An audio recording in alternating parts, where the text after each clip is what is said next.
The Korean language is influenced by Confucian heritage. So, as a result, students don't believe in communicating openly with teachers, and they very rarely contradict their teachers publicly. Instructors in Korea usually exhibit less immediate behaviors than instructors in the United States. So, those are things like getting close to the student, putting your hands on their shoulder, or anything that invades what would be considered personal space according to Confucian heritage. Confucian principles state that respect and obedience to teachers and elders is a cardinal rule of communication. So, as such, eye contact is considered very rude when speaking, especially when speaking to a teacher or someone that is older than you. So, students usually look down and to the side when they are talking to teachers. Social class is also a crucial part of education in Korea, so you should not be surprised when Korean students ask their peers about their social standing, or even if they ask you about your social class. They're also expected to suppress any emotions, and that is especially in school. So they will very rarely express emotions. Outbursts would be very rare, and they don't usually feel comfortable answering open-ended questions because that involves them using their emotions and their own feelings about things to respond.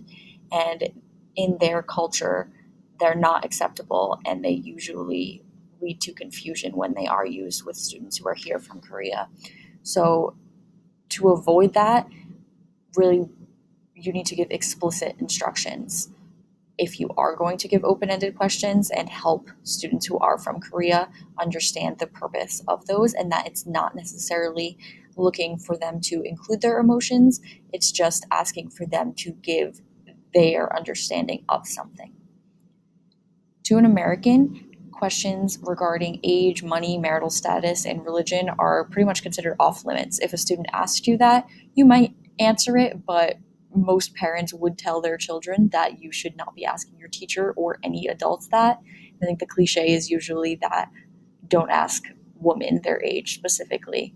But in Korea, this is considered a necessary question to decide on the appropriate language and behavior that you should be using, because, as I said before, eye contact is forbidden only with people who you should be showing respect to, and social class is crucial. So even if you are older than them, if in social class you are considered lower than them, they're going to use different language than they would be using for someone who is above them in social class and also in age.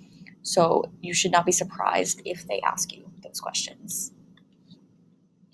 Participation is rare unless they are specifically called on. This again goes with questioning the teachers.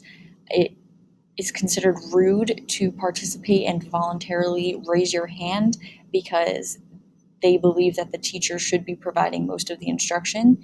Therefore, silence is emphasized, and asking any questions is rude as well. So if students are confused, which would be a problem likely for beginner Ls, they will not ask. So it is crucial that a teacher specifically asks them if they are confused, so that they will express what they are confused on.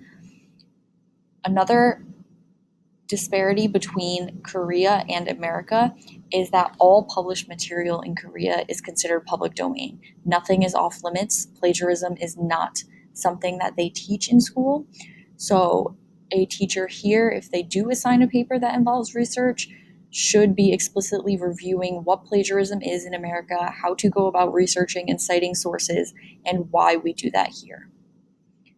One of the big parts of Korea and being part of the Confucian heritage is that families feel shame based off of the student's academic performance, and students usually feel inadequate when they receive low grades. This is especially crucial for students who are new to the country because they will likely be struggling academically at first, especially with grade level content, because they don't speak the language.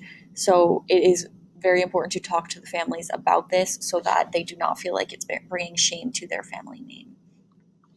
So these are some classroom tips. I already mentioned some of them briefly in previous slides, but just some general tips.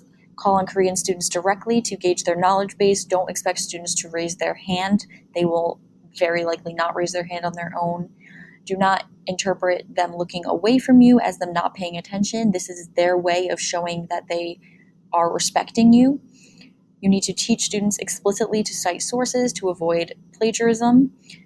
You need to work with families and students to avoid the negative emotions associated with imperfect grades and to help them understand that it is not a lack of knowledge necessarily, as much as it is just the language barrier that they can overcome.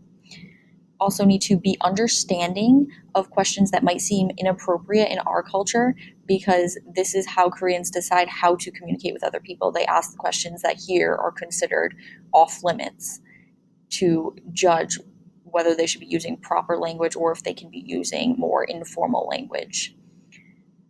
Based off of that, students will also communicate with their peers differently. So they likely will ask the same sort of questions to their peers, and they may talk to their peers differently. So it may need to be explained to them that you cannot talk to your peers in specific ways just based off of their social class.